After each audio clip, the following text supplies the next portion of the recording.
All right. Well, I want to welcome everyone to our Black History Month book club.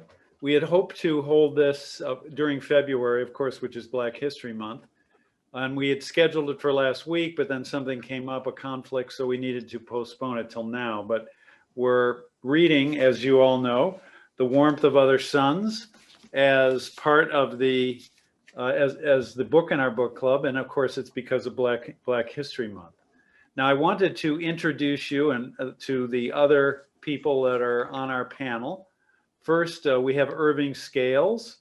Irving is the chair of the Southern New Hampshire Outreach for Black Unity, or OBU, and he is a resident of Nashua. Also, we have Fran Keenan, who is the librarian out at the Nashua Community College, and you'll hear from Fran. And we are hoping that Harvey Key, who is another longtime resident of Nashua, who is we think is trying to get on. He is supposed to be a host as well. Harvey is a longtime civil rights activist. He came north from Alabama after he served in the Korean War and ran into trouble in Birmingham. And he then made a life for himself and his family here in the North. Back some years ago, he was in the legislature and was the lead sponsor of the bill, which, after a long wait and long struggle, the bill that eventually established the Martin Luther King holiday here in New Hampshire for the first time.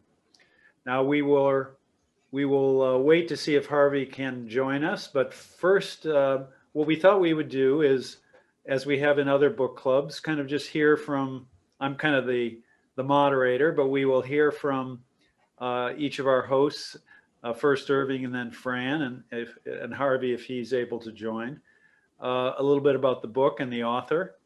I just wanted to say that from my perspective, I read The Warmth of Other Suns a few months ago, last year, and the story was so gripping and the author so capable and such a good writer that I just felt this was the best possible book right now to read during Black History Month.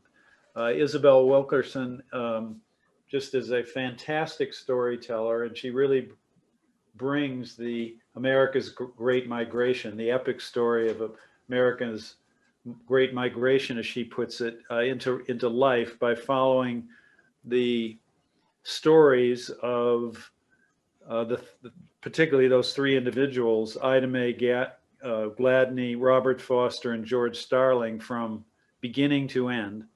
And I thought it was just a wonderful book. And she has another book out called Cast right now, which my wife is actually reading. I haven't read it yet, but that is supposedly another really, really good read.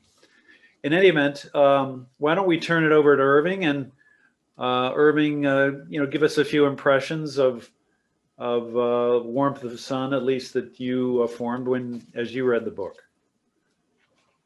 Well, thank you, Mayor Donches. I really appreciate that.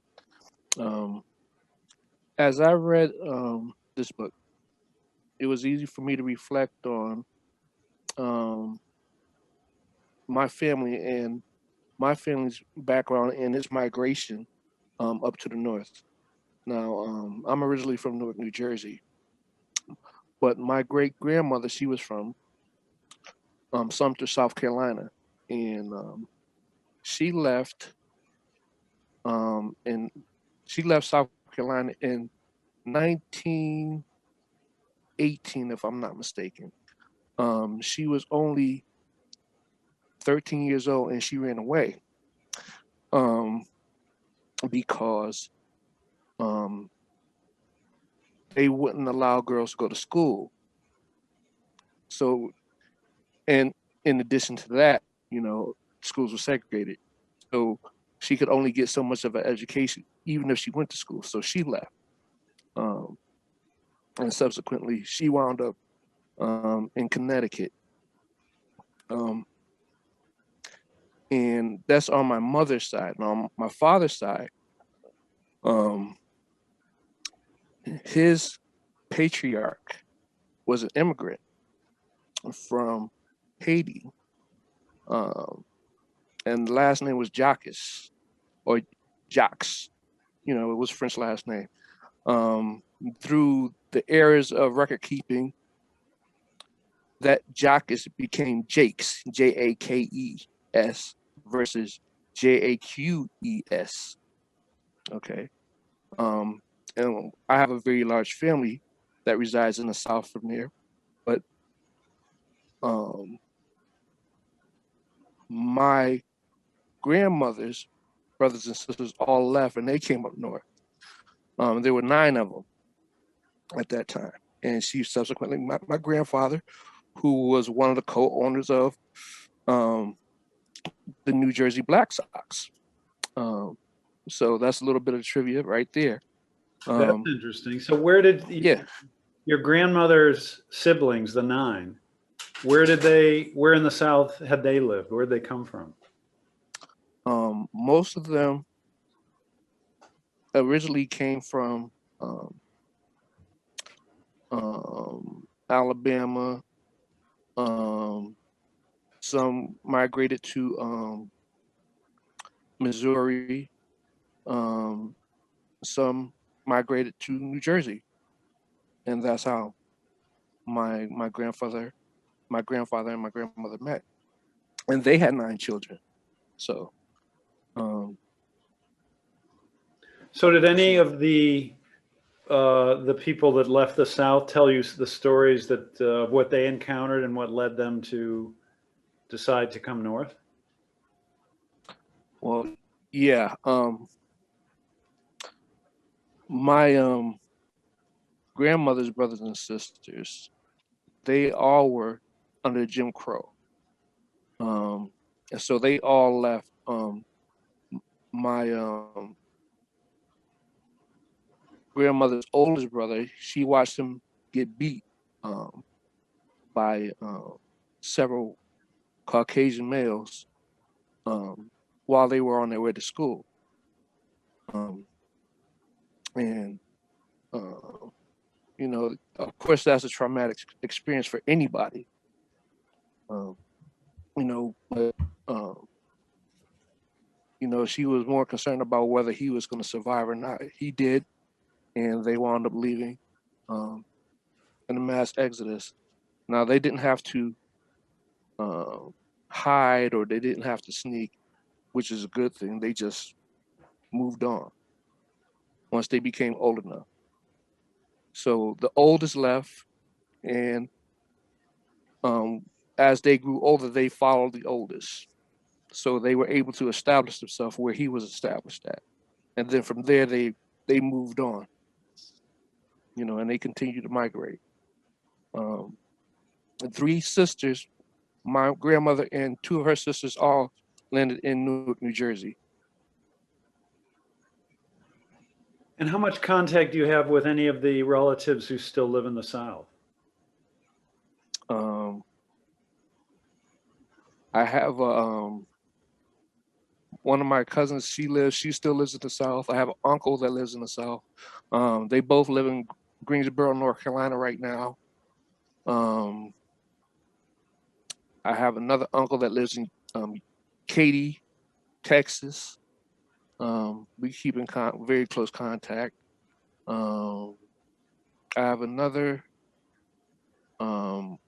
great aunt that is in Tennessee. I believe she's actually my grandmother's last surviving sibling, if I'm not mistaken. And so, you know, as far as traveling, I don't get to travel as much as I used to, but I try to make it, you know, to see my family in the South whenever I get the opportunity. Are you ever tempted to move down there? Yes, I was blessed to live in Kings Bay, Georgia for a time, which was pretty close to where my maternal grandmother was from, great grandmother was from.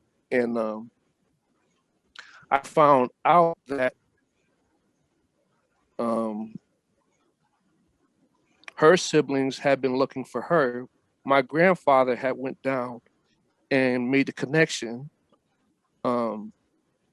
before he passed. So he passed in 2000. He passed the winter of 2000, but he had been down there and made the connection like some 10 years prior to that, and he found our family down there. So that was a good thing, and we're still pretty much in touch with at least one of the family members there. But it was good to know that, that they did miss their sister and they were looking for us. All right, now I think I saw Harvey's number on the list. Is Harvey, are you with us? If Harvey? Irvin? It's muted. Harvey, you're Yeah, muted. Can you hear me? Yes, Harvey. Okay, good. Hello, folks. How are you? Now, we wanted you to tell a little bit about your experiences down in Birmingham, because you, of course, came north as a result of the intolerable conditions down there. But I think your story is really interesting, and I'm sure people would like to hear about it. Well, shall I start? Yeah, go ahead. I was born in 1932, which is the time of depression and poverty. And I was born in Birmingham, Alabama. And for 17 years, I thought it was normal not to cross the line where white folks lived, or they ate, or they rode a bus, or they went to the movie. It was normal, as far as I was concerned, to play in the backyard where I lived, go to a school where, at that time, colored folks went. It was a magnet school called Parker High, and it had about 5,000 or 6,000 kids. So I grew up with colored folks and Negroes drinking out of water fountain that says colored. Couldn't go to some restrooms that says what you didn't go. In Loveman and Joseph, which is a department store, had white restrooms, but none for colored folks. A white and colored water fountain. Went to a movie, which was Lyric Theater, and you had to sit in the balcony. You couldn't sit downstairs. You couldn't go to the liquor store in the same line. In the liquor store itself, I shined shoes next to the liquor store, which was the Honeymoon Barbershop. And the people in the barbershop wanted to go buy liquor. They would have to go into a separate line. Obviously, everything was strictly segregated. And where I lived, there was no uprising. They took it as it was. I worked as I grew older for a Dr. R.B. Macklin, who was the president of NAACP. And when Thurgood Marshall came to town for the NAACP meetings, I got a chance to drive the car where he sat in the back, and we drove at night. There's a guy in Birmingham called Arthur Shores, who was the NAACP attorney. The Ku Klux Klan blew up his house every month. I've seen colored, not colored folks, but one colored man hung at Lake Number 7. I didn't see them hang him, but I saw him there. We went to take a look. And I've seen a police shoot a colored man who was running down the street, say he stole something out of a jewelry store. I wasn't able to rise up and fight back. I didn't know it. Nobody else did. At that time, we're talking between 32 and 1949. And segregation was the law of the land, and they were strict very strict. I sent Mayor Donches a copy of my speech that I made on the floor of the House in 1996. And I didn't know it was so, I didn't know it was that bad until I came back from the Korean conflict. But I was told not to walk on the sidewalk where white folks walk, never to look a white person, especially a woman, any longer than you bet your eye, because you could be whipped, shot, or hung, and dragged through the street. Anything against any white person, and all they had to do was say you did it, and you were guilty, because the jury was and the judge and the jury were the Ku Klux Klan. So you could never get away with anything. So all of that went down pretty easy. I got a chance to go to a Catholic high school, and I won a scholarship to college. At age 17, I went away to college, and I missed a lot of the stuff that drama because I was in school. But all of my aunts, I had 9 aunts and 2 uncles, migrated from Uniontown, Alabama to Birmingham, Alabama. And from Birmingham, most of them went to Cleveland, Ohio, and that area. Now, Harvey, tell us what happened. After, you went to the Korean War, and what happened when you got back. Well, my eyes were open because I got a chance to go to 10 or 12 different countries while I was in Germany. And I saw a different humanity. People didn't treat me in Birmingham, I was at home and in school. At home and in school. We had to be off the street at 8 o'clock. If you weren't, I couldn't sell to Chicago to film. But in these other countries, there was no, and I was not ignorant to this. I just didn't notice that there were any differences. And the warmth of other people in different countries was surprising because I couldn't go into the front of a restaurant in Birmingham and have dinner or have a lunch or have a sandwich. In any other country I went into, there were no color and white entrances. And that was an eye-opener to me. Got back from Germany and went to vote because now I'm a little bit wiser and really thinking about how I was treated in Birmingham. I thought I'd come back and vote. This is in 1956. I dressed up in my uniform, honorable discharge in my pocket, and went to the registrar's office to vote. And the person behind the desk said to me, "What are you doing here?" I mean, it was like that. "What are you doing here?" I said, "I came to vote." And he said, "If you want to vote, you must count the number of beads in this jar." And I wasn't nice to him. And he said, "I will shoot you and nothing will be done about it." Well, I know what a bullet would do to you. I turned around and walked away. And I think I'm alive today because the guy may have shot me and I would be dead. But that just set me up on fire in terms of the people in Birmingham, which the population was about 500,000, not one Negro or colored policeman, not one Negro or colored bus driver, there were about 3 or 4 doctors who were on the same street. So I began to understand that how they treated me was not right.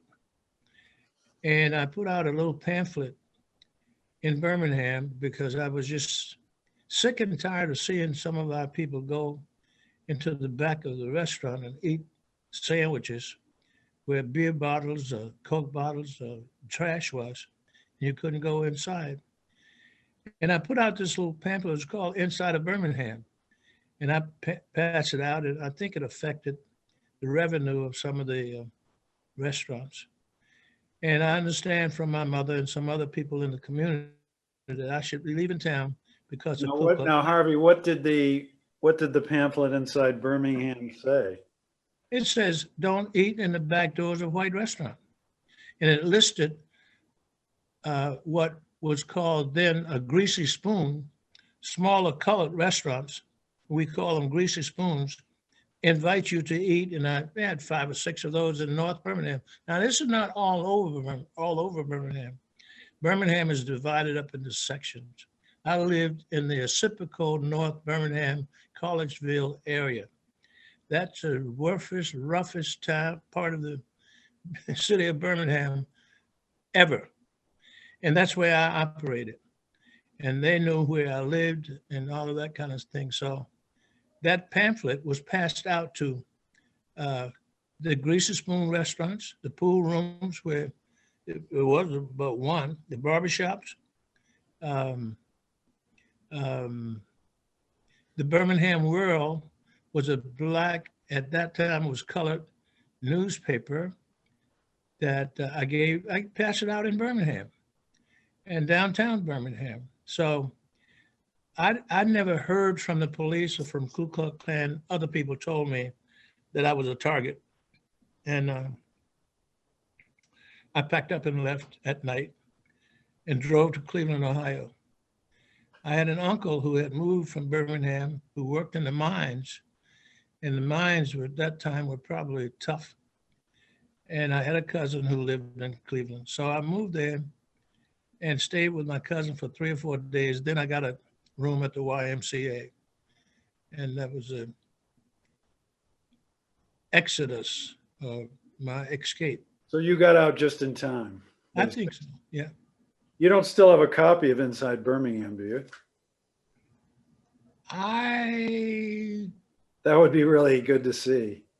I don't know. I moved so many times and we've thrown away so much stuff. I don't know if I could. I know there's a Honeymoon Barbershop back in Birmingham still open. I don't know, Jim. I'll dig and look, but it was. Well, from what I read and what you've said and what I read, certainly in The Warmth of Other Suns, you took your life in your hands when you put that thing out. Yeah. So good you got out of town. And you came to Ohio because you had relatives there. Yeah, I had an uncle who lived there, and he had worked in the mines, but he got to Cleveland, had a very good job in a steel mill, and he didn't invite me, but my cousin invited me, and he said, you know, you can make it here if you can make it any place, and you can stay with me for a few days. And you know, by that time I had a college degree with biology and chemistry.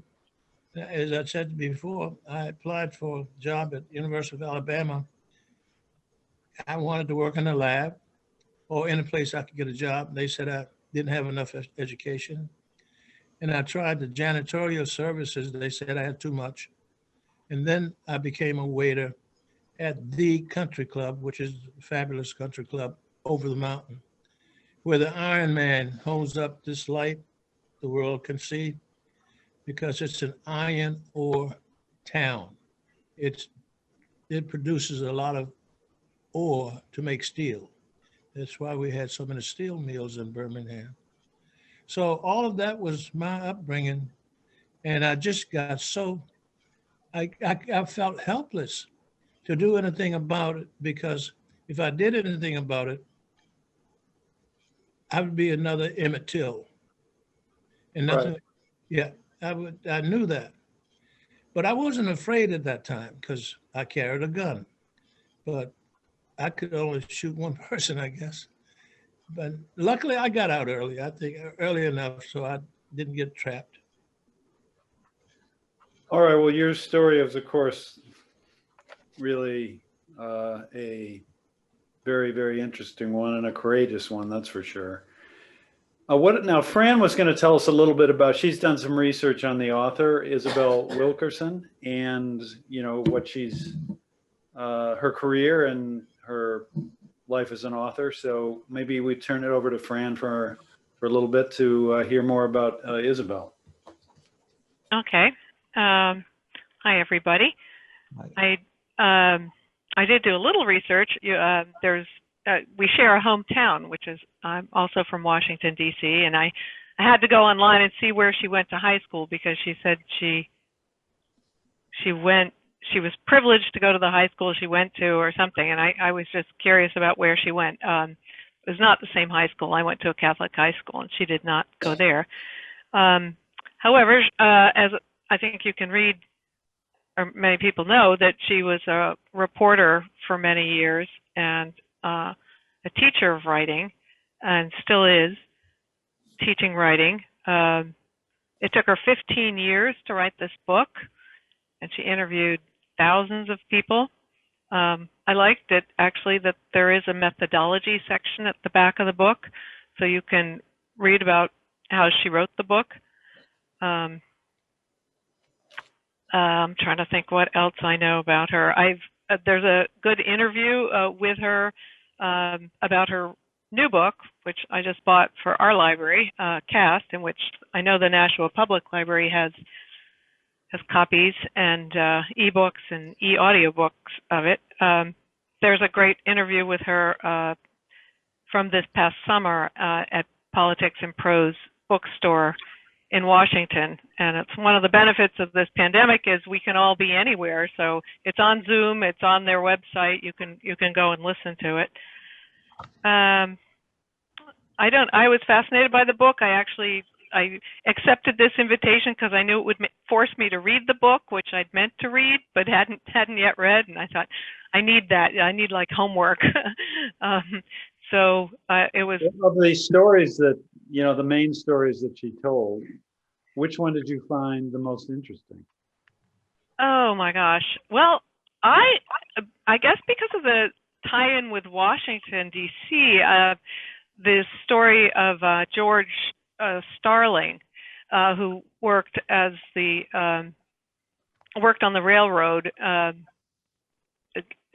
helping people with luggage. I'm forgetting the name of the job, but conductor? No, what is that? A Pullman porter. A porter, right? A porter, right? A Pullman porter. So, but I never knew this, and of course it happened before my time. Although maybe not. I was probably a very little kid when this was still going on. That when travelers heading south got to Washington D.C., black travelers had to move to the black car, the colored car of the train, to continue south of Washington. So Washington really was a border between the North and the South, in that sense, for Jim Crow, and I didn't realize that. I mean, I didn't really think I grew up in the South, and I guess I didn't. I just grew up over the border from the Jim Crow South. So I thought his story was interesting. They were all interesting. Well, I thought he was a little like Harvey. He had gumption and kind of imagination and a little, nerve. So as I recall his story, he was down in Florida during the war and was doing fruit picking, and because there were so many people gone fighting, he had more bargaining power for wages, and he was able to. He organized. Organize for higher wages, but that eventually got him in a lot of trouble as the need for labor after the war, the need for labor wasn't as great, and so he was really exposed there and had to leave, or else. I thought it was interesting, just a couple more things, but I thought it was interesting how Wilkerson explains that she wrote the book because she thought this was an overlooked part of, and an important part of American history, this migration, and that she thought it was, she called it an unrecognized immigration. And I think if you've read the book, you see that she talks about how people who came from the South to the North went through a lot of similar experiences to immigrants to this country. However, when she talked to her subjects, none of them wanted anything to do with the title of immigrant. They said, we're Americans. And that was, I don't know, that was very informative too, that people grew up with this very strong sense of being American, and they knew that, I mean, I'm assuming that they knew that what was happening wasn't right. What was happening in the Jim Crow South was an aberration, and so they came north. But they didn't think of themselves as coming from another country or coming to, they were American all the way through. So, and that it was more of a national resettlement. That was another word she used, that just things had to be rearranged, and that brought down Jim Crow eventually. I think that was part of what brought down Jim Crow, because it wasn't a contained universe. People had broken out of it. Well, now, is there anyone in the any of our audience members who would like to ask a question of any of the panelists or make a point or tell a story related to the book? Before you do, we aren't, this is not being broadcast or anything, but we thought we would make a record of this, just to have it. So there is a recording being made of the of our book club here. But is there anyone from the audience who would like to add anything? If so, just unmute yourself and speak up or raise your hand. Anyone?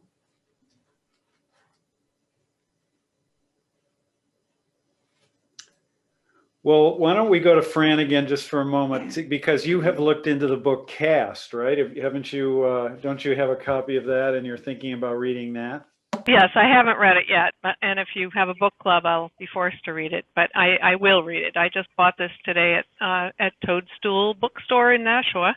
They have more copies, so this has already been on the New York Times bestseller list for 30 weeks. So probably some people here have read it already and can talk about it.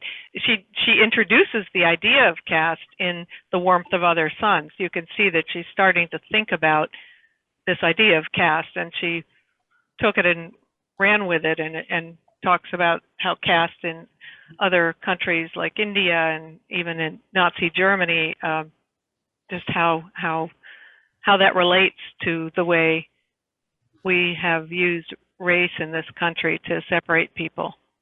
I think she points out that Adolf Hitler and the Nazis looked to the Jim Crow laws in researching how they could segregate and try to exterminate the Jews in Europe, in Germany and elsewhere. But let's go back to Irving. So I don't think it was it wasn't a picnic for the people who came north. There was still a lot of discrimination in the north. I mean, maybe not like Jim Crow, but still it wasn't, a life of roses up here. Did any of your relatives, Irving, talk about problems with discrimination that they faced, after they'd made the trip north? Well, my grandfather, Willie Scales, the one I was telling you he was one of the owners of New Jersey Black Sox. Well, yeah, let's hear about that. The Black Sox sound really interesting. Well, you know that when African Americans were allowed to play Major League Baseball, the black baseball teams, or the Negro League, was defunct. Well, that definitely changed his income and his status, with him having 9 children, and then having to go from being an owner with financial status, even during that time, to having to provide and go to work for his family dynamic was a major thing. And he, my grandfather, he was a hardworking man. He was amazing because no matter what, he always provided a home for his children. So he had 9 children. and their children. So he made sure that he had a home for all of us.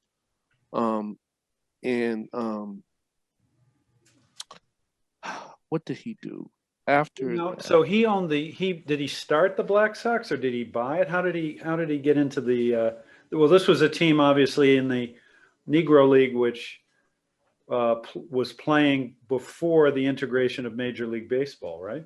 That's correct. That's correct. And do you know how So how did he get into that? Did he start it or did he buy it? What happened? I don't know the whole story behind that. My uncle Jeffrey, his third eldest son, he would know the story behind that. I would have to get the details from him. And that's my uncle that lives in Katy, Texas right now. But you're saying that as Jackie Robinson and other players began to come into the major leagues, and the major leagues became, more fair and integrated. At least it began. It sort of put the Negro League out of business. Is that what happened? Well, that's a fact. And as far as we won't say fair, we'll just say They were allowed to play. They were allowed to play. But with that being said, I mean, those people that were able to cross over, they did very well. And as of right now, they're starting to recognize some of the other players, which is great. I think that is great. However, even with that being said, they do not recognize the full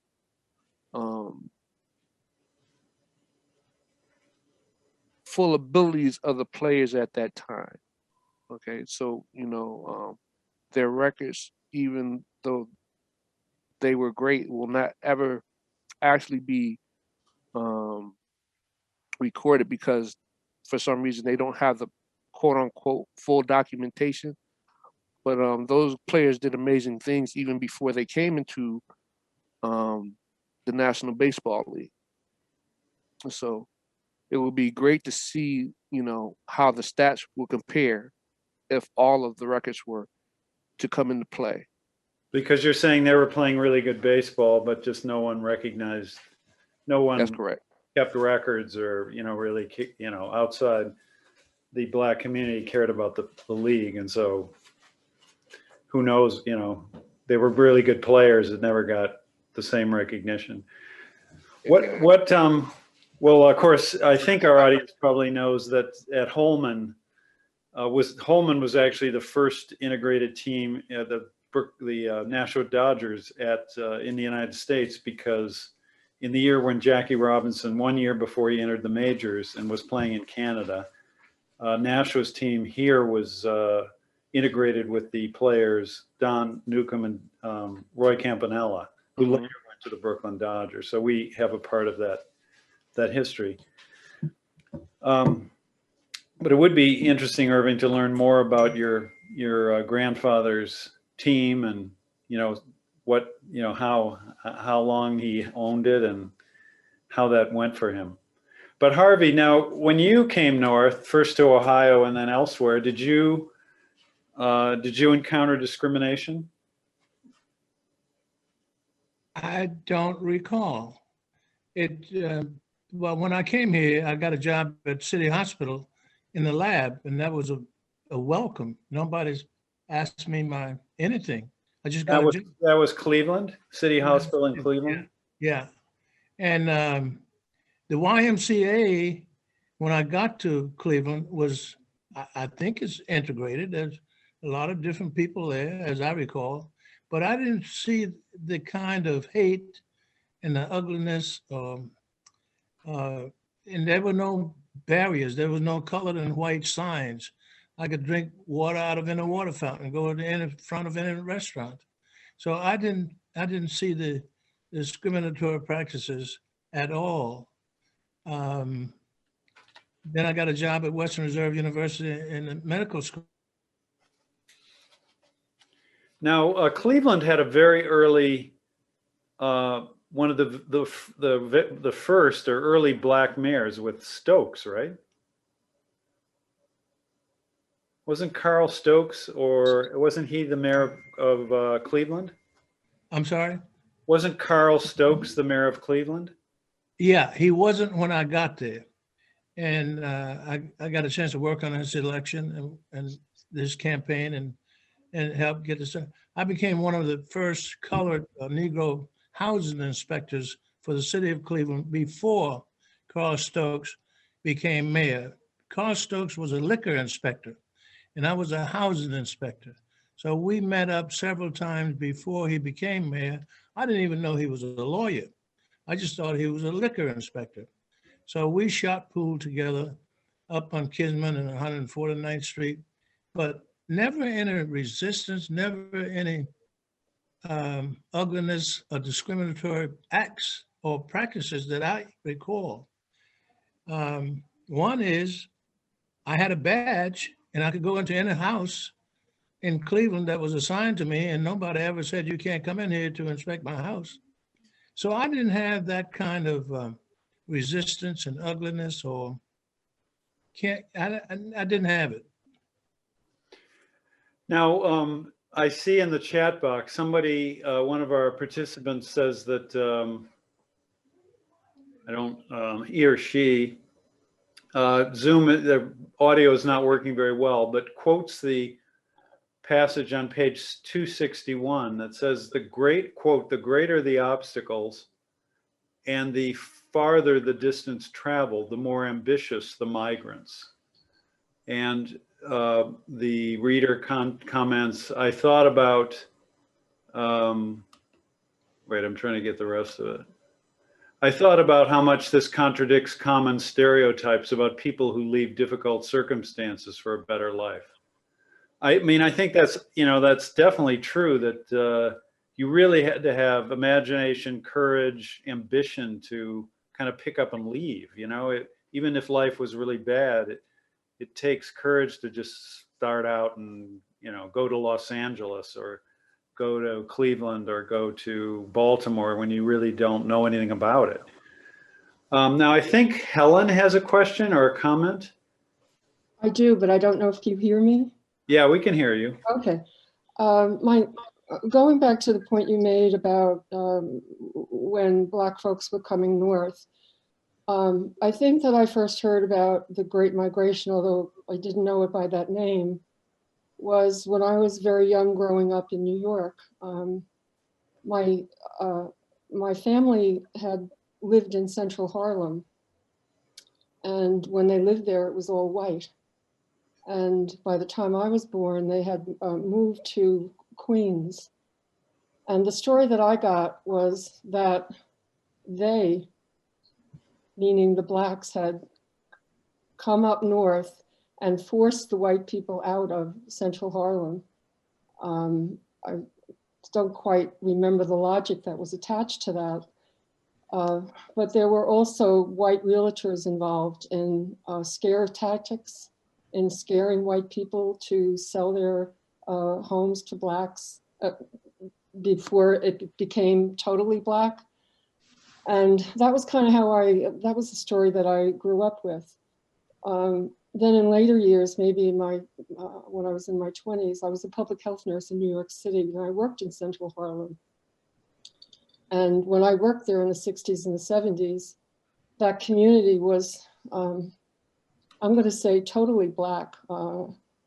And in terms of discrimination, I recall a number of us, the people that I knew mostly, there was a sense that we white people up north were better than those bad white people down south that would do what they did to Emmett Till. But thinking back on it and even remembering it at the time, there was really, really very clear discrimination. You had a Harlem hospital for Black people, Sydenham Hospital for Black people, I think Knickerbocker Hospital. So that was very evident. And the irony of it now that I'm a lot older, the irony of it now is that central Harlem has been, as best as I can tell, totally gentrified and it's now largely a white population. And when I worked in Central Harlem, I met a lot of folks, as a public health nurse, I met a lot of folks in their apartments and single room occupancy hotels that were from the South. And I never had it, I didn't have the wherewithal to ask them about some of, what was going on in their lives, why they came up, and all of that. More recently, I have closer relationships with people, Black people, one or two Black people from the South, and I heard more of the personal stories. So I was particularly interested in, and I'm still interested in, people's perceptions of what it was like when they came up here. And that was the work that went into Isabel Wilkerson's book is, I mean, it's absolutely stunning. The way that it was done and how she got the story across. So I was the number of people she talked to. Yeah. Concerning each of the stories. Yeah. Really? And, I mean, my family, the people that started their lives in Central Harlem were Irish immigrants, of all things. And so that they would come over here as immigrants and be, they really started at the bottom of the ladder. And then when there was another group of people that were trying to make their way, they were not made to feel that it was an okay thing to do. Well, speaking about discrimination here in the North, I wish we had Melanie LeVake on the call. Now, Melanie lives in Brookline, but she's been a state rep, and she until recently represented part of Nashua in the state Senate. And she grew up in Nashua, and she's told this story. I've heard her tell this story a number of times, so I don't mind telling it. When she was a kid, her father worked at what was then Sanders, and they wanted to buy a house in Nashua, the family did. And, he had a good income, clearly could afford, to buy a house. And they couldn't, though. They were looking in near off Dublin Ave. I think it was Dover or Durham Street. I forget which one. And I think maybe Dover. And, they weren't allowed to buy the house because they were African American. So Sanders stepped in, and somebody at the company or the company itself bought the house and then sold it to the LeVake family so that they could live there. And then she grew up there, and they lived there the whole rest of their lives. So even here in Nashua, there was, that type of exclusion and discrimination. I don't know how widespread that was, but certainly it took place in that situation. Well, does anybody else from but the story from Helen about Harlem is interesting, certainly. But one of the things that was helpful in New York City was they had a system by which civil service jobs were competitive, and there was a lot less discrimination in those positions than would otherwise have been tolerated. And New York City had, and still probably has, a very good hospital system, Bellevue, Elmhurst, and those. So Black, there are a lot. One of my first job was in one of those hospitals, and there were a large number of Blacks found employment through the civil service system in New York City, and that was beneficial. I think it's still in place.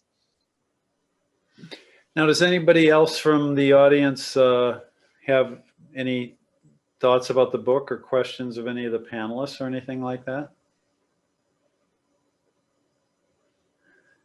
Well, we usually try to wrap especially with Zoom, it's so much better in person. So, Mayor, Joanne has her hand up. Sorry, I don't mean to interrupt. Who did? Joanne? Joanne. Yes. No, that was a mistake. So sorry.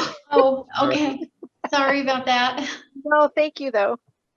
Well, it would be so much better in person. Maybe by June or July, maybe we could do it in person. I don't know. So we try to wrap it up just because Zoom is a little more, I don't know, it doesn't have the same staying power as just a personal meeting. But what about, do Harvey, you have any thoughts that you'd like to add?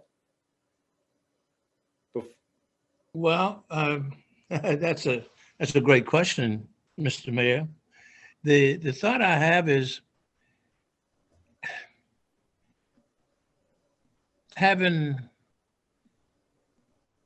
lived under the feet of the worst segregationists in the world and didn't know it until I got back from the war. I just find that people, wherever I've gone, are people. They have a nose, a mouth, two eyes, a brain.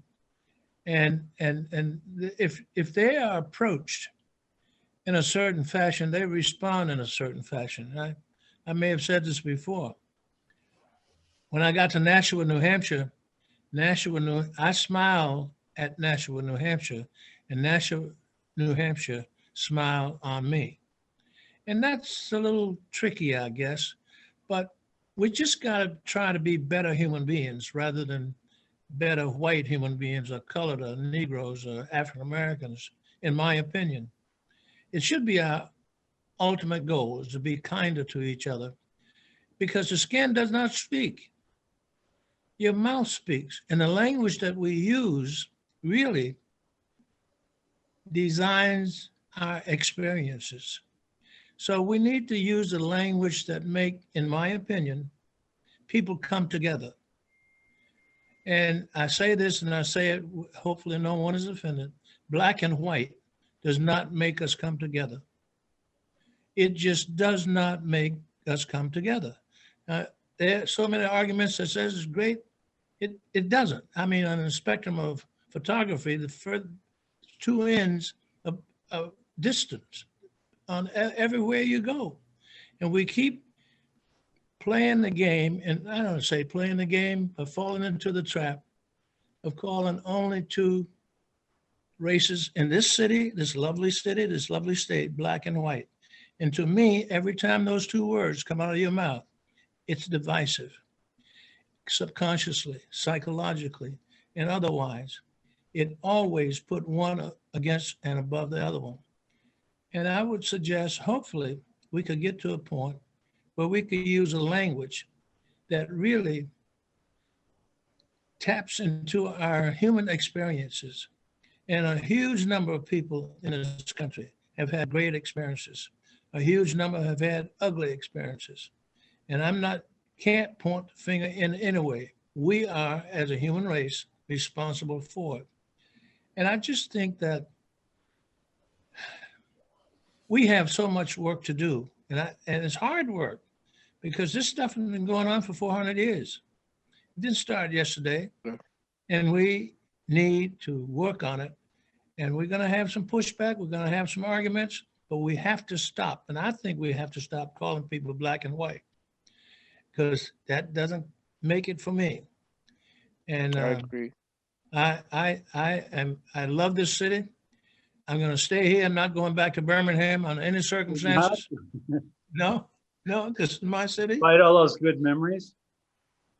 I had some good just memories. joking. I'm joking, Harvey. No, but Jim, I had some great memories at the Catholic high school. And the Catholic high school had white nuns. They didn't have any colored nuns. They were white nuns and a white father. So they opened their arms to me. But I wasn't looking at them as white people, white mothers and fathers. I took their religious courses every day. I prayed every morning. I don't know what that did for me. Maybe it helped me a lot. I think so.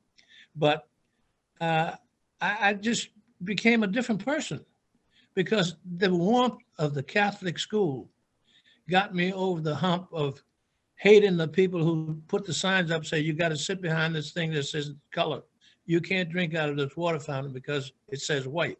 You can't go to the bathroom in this department store, and so on and so on. And everywhere you turn around, And it was just ugly, ugly, ugly. When I went to Catholic high school, it was different. And I think that's a sun that warmed me and pushed me into another orbit in terms of smiling at the world, and the world will smile back at me. Well, that's very nice, Harvey, and thank you for those thoughts. Now, Irving is head of OBU, of course. You've been running the Martin Luther King breakfast for what, 40 years now? It's been a long time. Yeah, 37, if I'm not mistaken. If my count is correct, it's been 37 years. And the last one was virtual, but that's been a great event over the years. Do you have any concluding thoughts about the book or anything we've discussed today? Well, I am in agreement with Harvey as far as the use of the term black and white, because you're not a color and I'm not a color. Okay, we both have stories about our ethnicity, and that's what make us up. That's who we are. But I'm not a color, and I think the only place in the world where people are relegated to a color is in the United States. I could be wrong about that, but if my knowledge of the world and history is correct, prior to the forming of the United States, everybody was called by where they came from. If you was French, you was a Frank. If you were English, you were Anglo. If you were Italian, you were Italian. Greek, same. You were identified by your ethnic background, right? Which gave you value and purpose. Okay, colors don't give you purpose or value. They devalue you. They make you less than. And we definitely need to get away from that. All right, well, we'll encourage everyone next year, come January, to come to the OBU Martin Luther King breakfast. There's good entertainment, good food, and then there's always a youth speaker who's really good, and usually Irving and others give us a little wisdom, and so it's really a worthwhile event to go to. Now, and Fran, do you have any concluding thoughts? Only that the book reminds me how important it is to get people's stories down. So Isabel interviewed all of those people and spent 15 years, but it's important even in families to get the oral history. So I think maybe there's more of that being done now, and I think even the pandemic has generated a lot of kind of diaries and ways that people are keeping track of what's going on. So the history of the future, historians in the future will have an interesting time. Definitely. And the stories we've heard today, of course, are very interesting and gripping. And maybe Irving can find a little more out about the baseball team and let us know. That sounds like an interesting business that his grandfather ran. I'll find out everything I can. So, well, I want to thank you all for joining us. I hope you enjoyed the book. I mean, I know I did, and I hope that you were able to read it, and maybe we interested you in the book and got you to take a look at it. Isabel Wilkerson is an incredible author, and I think the book Cast will be interesting to read, and she probably has a lot of good work in front of her, because I doubt that she's finished with Cast. So again, thank you to our panelists. Thank you, Harvey, Irving, Fran. Thank you for agreeing to be panelists. And thank you all for reading the book and for participating. And we may try to do another book club soon on another subject. So, please keep a lookout. Anyway, I hope you all have a good evening. Thank you. So much. Thank you. Thank you so much.